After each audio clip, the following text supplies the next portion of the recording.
two different debates here, two different directions from the different sides of government. The first government spoke about why we should be a libertarian society and completely draw out. Oscar came here and talked to us about how total overall happiness is something which is good. That should be the top value rather than minimal intervention. And as a result, we think that, if anything, would be supporting our side, because if more people are happy because governments intervene, which is what we're going for, then we think that is actually a good thing. At the end of the day, this debate comes down to if it's about total happiness and what it is. We clearly stated in second opposition that utility is more important than happiness, because sometimes you can't have happiness without other things below it, and you need to have flexibility to be able to make sure that the most people are taken care of most of the time, rather than 1% some of the time. Okay? Within that, we're going to summarize the debate then again, but who this is overall better for within these paradigms, the individuals and the society. Alright? So that's, first of all, a bit of rebuttal. Okay, Ben talked about imposing a system that imposing on people things that there isn't necessarily a need for. And the government, however, we think is exactly the party to do so, because the government looks long term. If the government thinks take care of most of the people, for example in Greece, by imposing a 6-day work week to help the country become free of austerity or other different things, we think it's in their place to do that and will benefit more of the people a long time in the future. We think if people want to subscribe to other systems, that is their place, and well, the government is exactly the body to do so. Okay? The motion, as was said here, is happiness is the first priority. And we think the happiness is actually a result that comes out of various things being done for various populations. The first government, when they started, they had three things that they built their case on. First of all, the people actually know what they want. Secondly, that they would do everything possible for their own happiness. And third, is they can actually get there. We think that Greg responded to that very well when he said that people, no thank you, aren't born equal. There are people who will never have a chance, because if nature versus nurture, the fact is, while some people may exist in this ideal world where people will get wherever it is they attempt to go, we think that many, many, many, many, many will not, because of lack of opportunities for chances that they're never going to get, without the government being the actual equalizer. So the fact is that we think, first of all, can the people get there? Clearly, many of them will not be able to, and we think that to come at their expense is not going to happen. Furthermore, we think that the government to allow for the things to allow for happiness and to allow for the flexible society which can take care of the most people, we think that that can only happen where the government will intervene, not just making a few extra courts and building some roads, providing enough services to get most of the people baseline opportunity.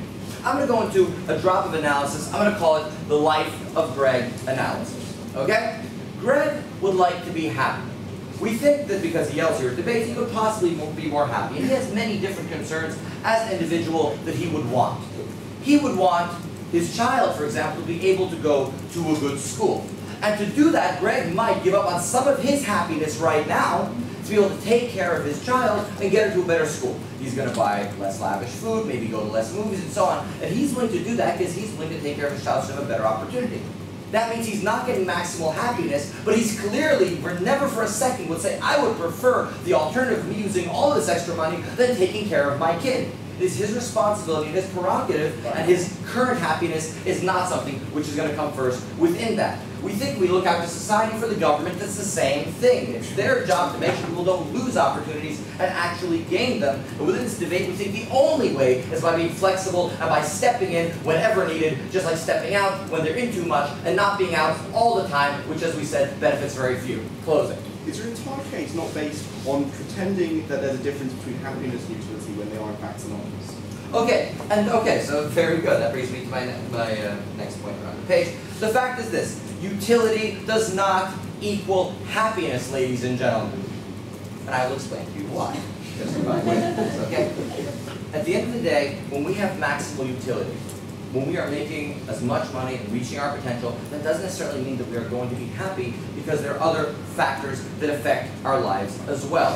For example, if I am rich and I'm utilizing myself, however, other people are not, they may resort to stealing. I may feel bad to see people in the street, and that's going to infringe on my ability to be happy walking down, because I care about other people and I like that. And I think for most people to know that the majority of people are taken care of to some extent, the people who aren't able, the immigrants, the minorities, the elderly, and so on, we think that they would sleep better at night, at least, if not more so, because they actually believe in those values, or to the very least, that these people won't necessarily bother them because they're being taken care of elsewhere. No, thank you. Within that, we think that maximal utility, if anything, in many cases for many people, will not bring about happiness and may sometimes take away from happiness. And we think that when you want certain things which precede happiness, for example, liberty, life, security, the ability to work freely, and so on, some people can't be happy without those things being protected, and some people will never have a chance to be happy without those things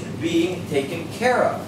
Within this debate, when we asked, when in the beginning they talked about how poor in some countries are worse off than others, the fact is that wherever it is, these people all probably see richer people, want to do better, and if the government pulls out completely, are never actually going to have a chance. Yeah. Ladies and gentlemen, in this debate, we're talking about standards and absolutes. We think that there is no way that we can have an absolute thing when people are different. When within society they are different. When the individuals have different needs and wants, and some of them won't be able to attain them on their own without this. These people will never be happy.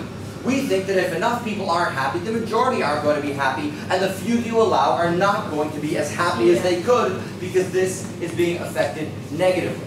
The fact is that the only way that we can actually get utility out of more people, most of the time, is providing more opportunities a lot of the time.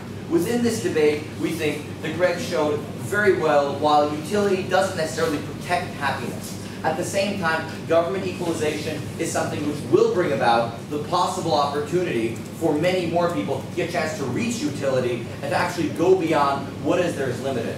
Within this debate, ladies and gentlemen, if we want to reach total maximal happiness, you can't make everyone happy all the time, but clearly on our side, more people will be happy more of the time than on the side of government. Thank you very much.